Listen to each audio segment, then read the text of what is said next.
Ajo që vjen tani është ndër ato gazetare me të cilat mund të grindesh për përdorimin e pasakt të gjuhës shqipe, edhe mbas një nati të gjatë të raportimi, sepse është në gjendje të mbajë në orë të tëra një diskutim për rëndësinë e përdorimit të ës në të shkruar dhe shqiptimin e sakt në të folur. E bën këtë natyrshëm sepse është stërvitur të mbaj orë të gjata transmetimi, sidomos në periudha zgjedhore dhe në periudha konfliktuale.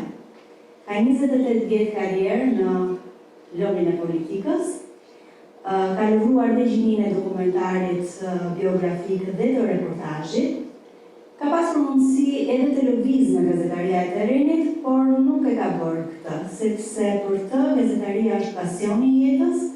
Në të njëjtën kohë është edhe shkaktari kryesor i ndjenjës së fajit që ajo ka dhe familjes së saj të vogël.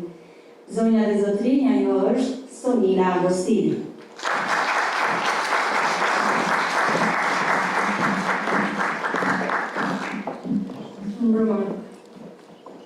Unë vendosa ta lexoj fjalën time modeste sot, sepse këtij brezi i përkas që beson se gazetaria është në arsye që përmirëson Shqipërinë dhe demokracinë e saj, dhe do ta kemi të vështirë ta besoj kur gazetaria të kthehet në një pasojë të kërkimeve dhe tullumtimeve që do të bëjë inteligjenca artificiale. Por megjithatë zhvillimi përparon dhe bashkë me të do të përshtatet me unë. Këtë fjalë sonte ja dedikoj dy njerëzve. Në fakt, ju falenderoj gjithë që po më dëgjoni, por për shkak të dritave që kam përballë dhe kam pamundur të audhoj portretet, por dy njerëz që dedikoj sonte këtë fjalë, përparas ulëmës time, që do të ishte lumtur të ishte sonte këtu, sepse është kritike dhe vlerësuese ime më e madhe, por për shkak të gjendjes së saj është pamundur të jetë këtu. Së dyti ja dedikoj vajzës time.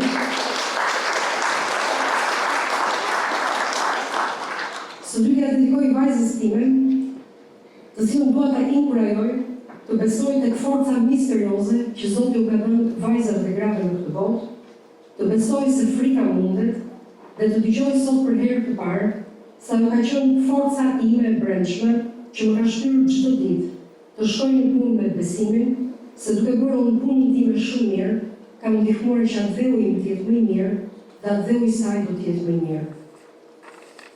Unë punoj si reportere me kohë të plotë që prej fillimit të vitit 1998, ndërsa përpjekjet për të shkruar dhe për të qenë pjesë e medias datojnë shumë herët, edhe pse në mënyrë modeste, rreth mesit të vitit 1996. Unë nisa provën si reportere në një nga 3 televizionet e para private të asaj kohe në Shqipëri në vitin 1998, quaj Alba Televizion me seri tek Piramida e Tiranës, dhe që prej asaj dite, unë nuk jam ndarë më nga profesioni gazetare së talenit, ku më së shumë të njohin njerëzit, pastaj si moderator lajmesh, si autor dhe bashkëautor dokumentarësh dhe gjatë 2 viteve të fundit, edhe si drejtuese e programeve televizive. Profesioni që bëj më ka shënuar jetën, ka përcaktuar zgjedhjet që unë kam bërë në jetë, më ka bërë më të fortë, më mësoi të jetoj me integritet, të zgjedh anën e publikut, sepse nuk mund të flas për të drejtën, sepse siç thotë skili drejta shëtitse. Por çfarë do të thotë të jesh gazetar i grua në Shqipëri? Do të thotë të jetosh në një redaksi lajmesh që është ambienti më konkurrues që mund të keni dëgjuar apo parë ndonjëherë.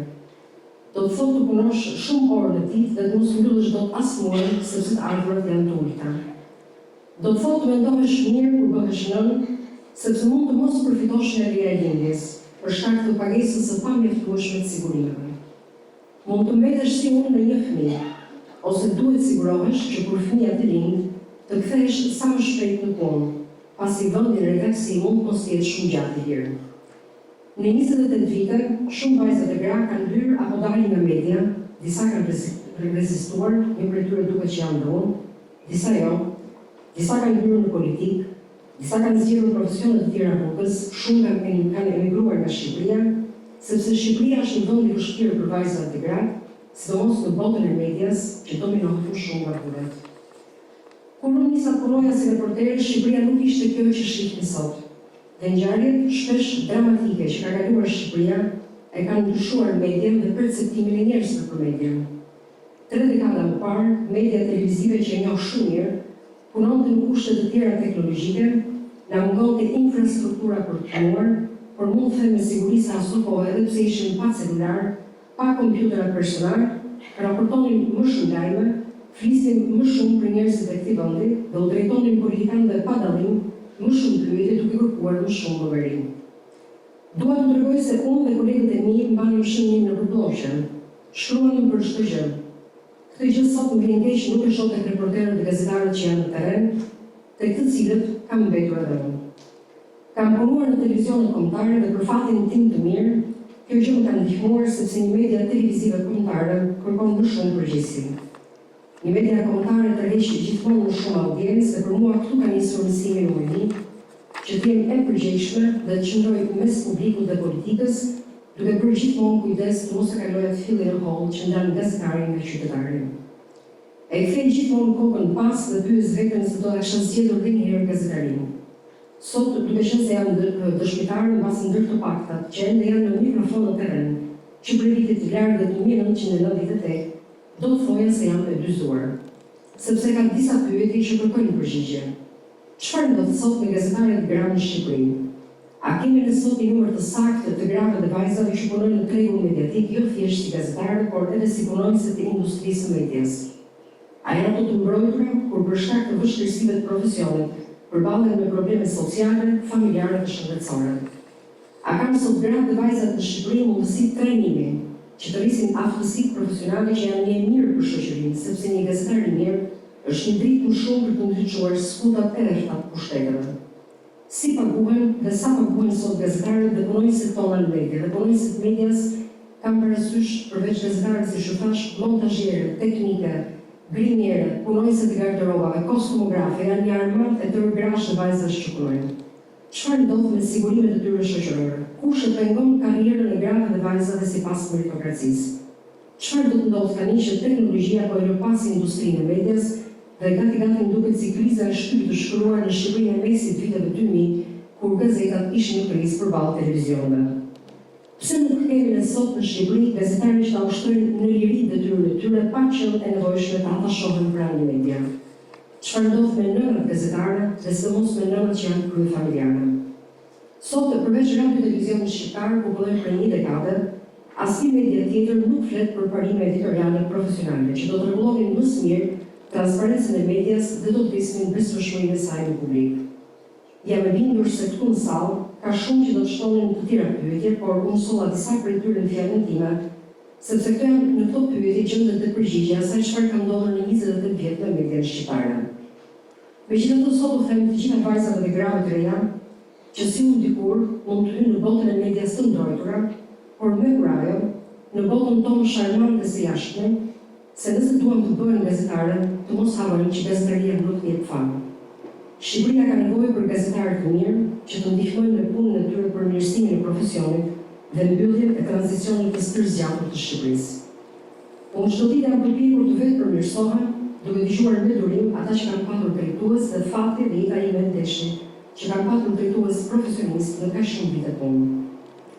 Së fundmi dua të them se episodet e punës time janë të shumta, nuk do të ishte mundës të flisja për to, por dua t'ju siguroj se rruga ime ka qenë shumë e vështirë deri këtu ku jam sot në këtë podium, duke folur para jush dhe duke falendëruar organizatorët që më bëjnë pjesë e këtij aktiviteti. Unë nuk kam shkruar ende një libër, mbase e bëj në pjesën tjetër të jetës, mbase dhe jo, por libri në vërtet janë mijëra kronika, qindra transmetime direkte dhe raportime live që kam në arkivat e Klan Televizion, Top Channel, Radio Televizionit Shqiptar. Më vjen keq që nga televizioni Arbëria, Norma Televizion dhe Alba Televizion janë vetëm fotot që kanë mbetur në arkivin tim personal. Mund të them se edhe në ditët më të vështira, kur mbijetesa në redaksi ka qenë në kufit absurdit, u përton që të mos dorëzohesha. Duke menduar se adrenalina që t'jep gazetaria është e jashtëzakonshme, sepse gazetaria është mision. Është privilegj të raportosh për lajmet, ka qenë privilegj për mua ta bëj këtë gjë, është privilegj të drejtoj në redaksi apo një program televiziv, por në këto 3 dekada kam kuptuar se privilegji dhe shpërblimi më i madh që kam marrë ka qenë se kur publiku më ndjek në ekran, kur unë raportoj live apo drejtoj një emision, e di që unë nuk gënjej dhe nuk manipuloj me ngjarje. Kam ndërtuar një profil të besueshëm dhe ky për mua është shpërblimi më i madh që më ka dhënë gazetaria dhe publiku, të tjerat janë histori për arkiv. Faleminderit shumë.